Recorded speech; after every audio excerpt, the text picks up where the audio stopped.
Dear students, about distributed systems, we discussed in the last class about the code migration. No? About the distributed systems, in the last class we discussed about the code migration. So, code migration comes under processes, is it not?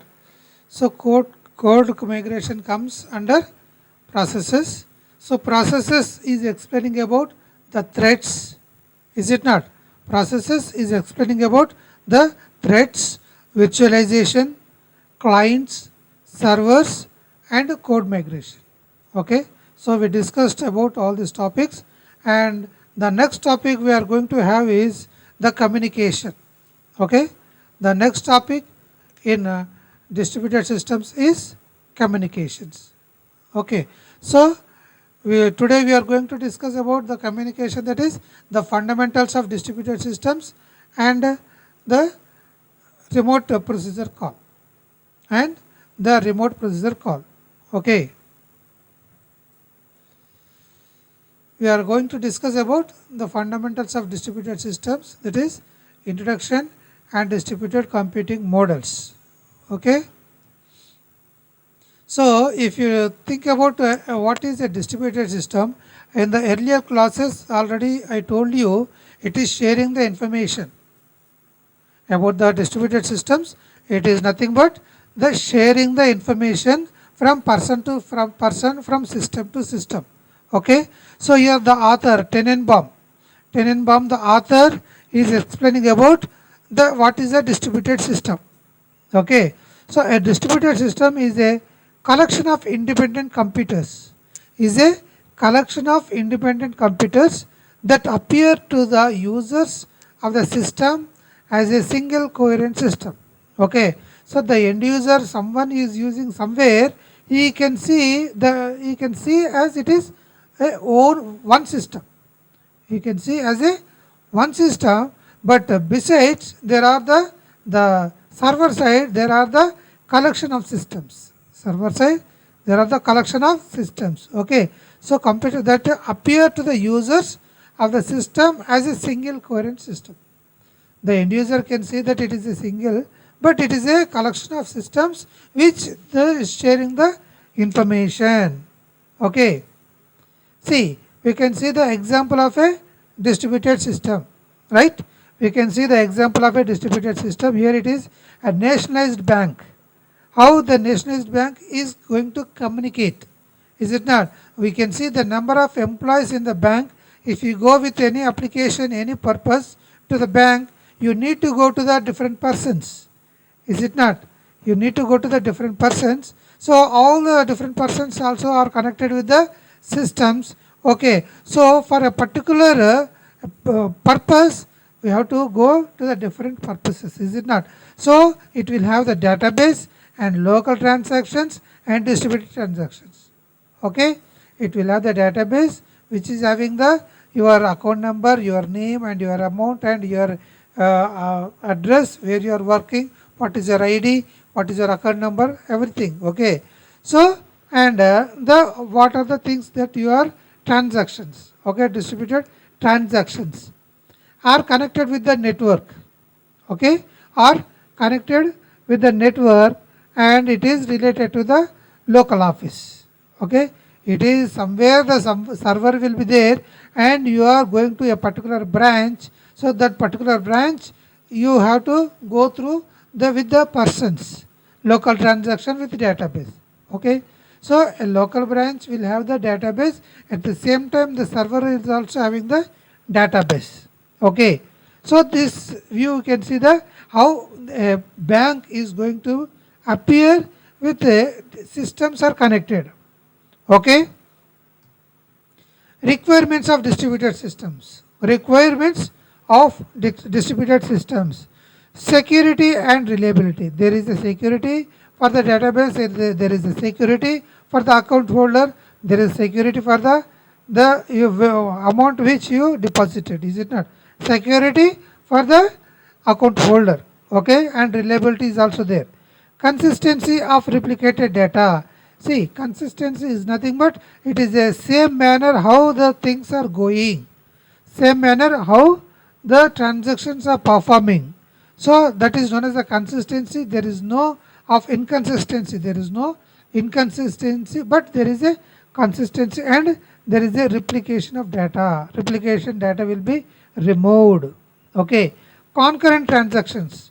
Concurrent transactions. Transactions are going to improve. It is going today you transacted one, next tomorrow, the next tomorrow, 1 month back. So concurrent transactions are going to be happen. Okay, that is, and fault tolerance. It also will give the fault tolerance. If you give a wrong password also, it will stop the transaction. Is it not?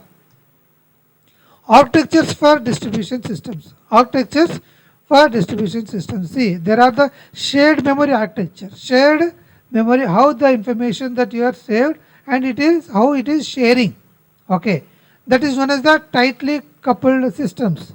That is known as tightly coupled system. It is in a proper manner. It is in a proper manner. It is tightly coupled systems. Easier to program. Okay, and distributed memory architecture. The second one, distributed memory architecture. It is known as the loosely coupled system. Loosely coupled system. So offer a superior price performance ratio and are scalable. Okay, it is a superior price performance ratio and are scalable. Okay, so you can see the architecture for distributed systems. This is shared memory, distributed shared memory, how the things are sharing. Database, distributed shared memory, how CPU is connected with different CPUs to the networking area. So to all the systems, the networking is connected and information is sharing. Information is sharing. Nodes. This is node 1 to one system, node 2 the other system, node 3 the other system, like that node n to the nth system. Okay. So distributed computing models. There are the distributed computing models that are workstation model, workstation server model and process pool model. Workstation model where you are sitting in a place and the persons are near with the location, near the same location. Okay, see, we'll see that. Okay, workstation model consists of network of personal computers. Consists of network of personal computers, each one with its own hard disk and local file system. The system is having the hard disk and is connected with the network. Okay, so interconnected over the network. Connected, the networking is over with the internet connection. See, you can see here client, server, worker and monitor. Okay, here you can see the client, server and worker to monitor. Okay, jobs are input files to the servers. So from servers it is going to the worker, and from server you can monitor the information, progress, updates, output files and server information that is going to display here. Okay. Second one, workstation server model. Server is connecting through the networking connection to different systems. In the last image, the diagram without CPU. Here it is CPU. Okay. Here it is with a CPU. Okay. So a server is connecting with the network to the different systems. This is the workstation. Okay. Consists of multiple workstations coupled with powerful servers with extra hardware. With extra hardware. In the last diagram, it is there is no CPU. Here it is with extra hardware to store the file systems and other software like databases. With the related software databases are stored to the server with the different systems are connected with the CPU. Okay, with its own the hard disk. Processor pool model. It is like a pool model. It is like a pool model, that is it is a communication network is there to the terminals. Okay, so terminal is a location which is connected to the network. Okay, sometimes it is a terminal, sometimes a file server, sometimes a run server, and it is a connected to a pool, processor pool. It is a huge CPU or huge server. Okay, a server is connecting to through the network to different terminals, okay. Advantages of distributed systems. What is the advantage of the distributed systems? In the first slide it is explaining, it is the information can be shared from system to system, from person to person, and it is easy to access the information even from remotely also, is it not? So here you can see the advantages. Inherently distributed applications, inherently is nothing but it is downloaded, or it is we can inherent from the high level to low level, from high level to low level we can inherent the files, okay. And information sharing among geographically distributed users, okay. Geographically we can share from anywhere to anywhere the information, the files, the content. Resource sharing, a system is having the information, that information we can share, that is known as the resource is sharing, okay. We can share the resource from place to place. Better price performance ratio, okay. We also can have the better price for performance ratio, we can get a quality, a reasonable price for that. Shorter response time and higher throughput, okay, with a minimum time space, and we are getting a quality output, quality file, okay. Throughput, okay, quality file we are getting in a shorter time. Higher reliability and availability against component failures, okay. Even we can reliable it, and against any component failure also we can get from other system, okay. From other different system also we can get the information which we required. Extensibility and incremental growth. So when an organization is extensibility, when an organization is going forward, is stable there for the decades, then only we can say that organization is in a growth period, is in a profitable, is in a profit, is it not? Where there is no extension of the organization, indirectly we can say that organization is going decrease, it is minimizing its growth, like that. So extensibility and incremental growth, there is a growth is increment in the organization. So better flexibility, there is also a better flexibility, okay. There are also disadvantages of distributed systems. Relevant software does not exist concurrently. So sometimes what happens, if you are require something you may get other thing, okay. If you are requesting something, sometimes what happens, related to that you may get the other information, other content. Relevant software does not exist concurrently, okay. So security poses a problem due to easy access to all data. Security poses a problem due to easy access, because easily we are accessing the data. Sometimes rarely a security problem may arise, okay. Networking saturation may cause a hurdle in data transfer. So sometimes networking problem also may arise, sometimes networking problem also arise. A networking problem is at the saturation point, the highest point, so that it takes time to solve the problem in data transfer, okay. So the next topic we are going to have is remote procedure call. Remote procedure call, what is the remote procedure call? By remotely we can request something and we can get something in the same way, that is client and server base, client and server base. Remote procedure call, that is RPC, is a powerful technique for constructing distributed client server based applications. It is also client server based applications remotely, okay.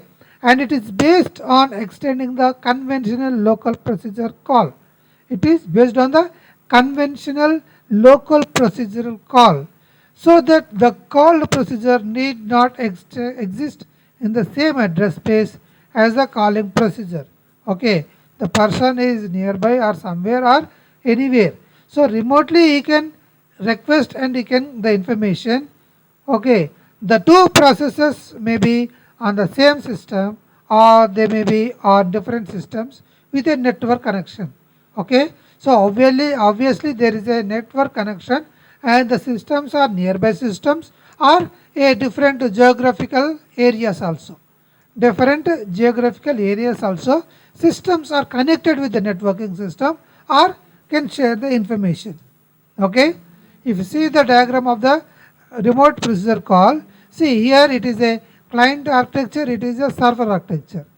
Okay, client environment, server environment, caller client procedure and caller server procedure. Okay, so call procedure, a request is coming from the client, it is request message contains remote procedures parameter. What you want is requesting. Okay, so is after requesting he has to wait to reach the request to the server, to reach the request to the server. So when the server is receiving the request, receive request and start procedure execution. Start. So it will search what is required actually from the client and it finds the suitable information and it will send the request to the client. Okay. So the client will resume the execution. Client will resume the execution and it will display. Okay. So reply message contains result of procedure execution. From server to the client, the information is received. Okay, and waiting for next request from server side. Okay, waiting request for the next request from client side to the server side. This is remote procedure call. This is remote procedure call. Okay, so the same what is the steps are there is explaining here. The calling environment is suspended. Procedural parameters are transferred across the network to the environment where the procedure is to execute and the execution is execute there. If the execution environment is not according to suitable, so the environment, the client environment may be suspended. Okay. When the procedure finishes, and procedure its results are transferred back to the calling environment. Okay. So the results will be transferred to the calling environment where execution resumes as if returning from the regular procedure call. Okay. So as same as manner it is executed resumes as if returns from a regular procedural call. Okay. So we can note that Outpiece is especially well suited for client server resumes. Okay, for client server architecture, this remote procedure call is easy accessible. That is query response. When you are sending a query and you can get the response. Okay, so this is well suitable for the query response. So interaction in which the flow of control alternates between the caller and callee. Okay, caller and callee, the information is transferred easily. Okay, so conceptually the client and server do not both execute. So sometimes what happens, the client and server do not both execute at the same time because instead the thread of execution jumps from the caller to the callee and then back again. So sometimes because of some problems it is not going accordingly. So the caller and callee will not get the information. Okay, so it is going back. Whatever the request is requesting from client is going back to the client. Okay, this is working method of this RPC. Okay, remote procedure call. So earlier we are given in a different manner, here it is giving in different manner. So client machine and server machine. Okay, here we can see the client machine and server machine. What is the environments are going in the client machine and what are the things are going in the server machine. Okay, so client environment and server environment. Okay, in client environment, client is requesting something that is call, and call is going as a packet, and packet is going to the send. Okay, so here to send it is going to the server. Okay, send by sending it is going to the caller packet as a packet, and it is going to receive the server. From server it is going to receive and unpack. It is going as a packing, and here it is going unpack, and it is received to the server. Okay, received at the server end. Okay, so from when it is received the server end, it is going to return, and it is getting the related information, and it is giving ready, it is getting ready to the response. Okay, so from it is going to as a packet again, is a packet again, and it is in the form of send, and it is going to receive at client side. It is going to receive at the client side. Again it is going to the receive at client side. It is packet is going to be unpacket, and it is written. Okay, and it is written to the client side. Okay, so this is call packet and result packet. Call packet and result packet, it is from client machine to the server machine, and from server machine to the client machine. Okay, see, the following steps take place during the remote procedure call. The just now we have explained in the through the diagram, and we are in a following manner we are explaining. A client invokes a client stub procedure. Client stub procedure is nothing but stub is a part of the execution. Stub is a part of the execution. A client invokes a client stub procedure, passing parameters in the usual way. Passing parameters in the usual way. The client stub resides within the client's own address space. Client stub is there in the client's area. Is there in the client's area within the client's own address space. The client stub marshals pack. Marshal is nothing but a pack. The client stub marshals a pack that parameters into the message is sending as a packet to the server. Okay, and marshals includes converting the representation of the parameters into standard format. Marshals, demarshals. Okay, so marshals is going to be demarshals. Marshals is nothing but the packet, and demarshals is unpack. Okay, so includes converting the representation of the parameters into standard format and copying each parameter into the message.